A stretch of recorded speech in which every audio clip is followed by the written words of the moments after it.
ឈរសងត្រាំតែរលំសងសាខ្ញុំភៀសខាងពីកាសាយចំអកហើយឆ្លើយបានឈឺទៀនដេញមិនពីខៀនឲ្យសូនសំថាសប្បាយចិនណាស់ឃើញខ្ញុំខ្លោចសាដេញស្នេហាពេលជន់ឈីចោស្គាល់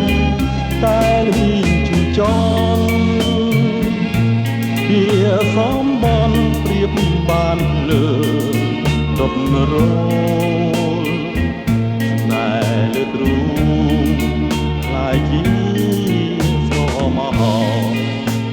ឲ្យខ្ញុំតែតោកណ្ដាលលោកសំបនចុងក្រោយធ្វើឲ្យបងស្លាប់ជាប្រាភមរងទុកសាចាញ់អោបាយកល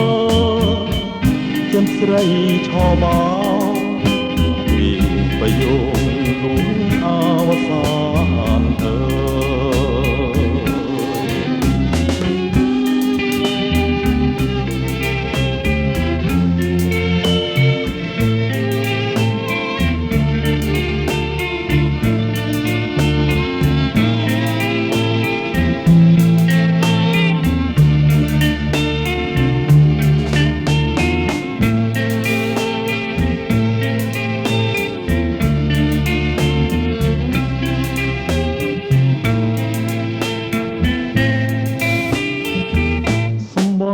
ចុងក្រោយធ្វើឲ្យបងស្លាប់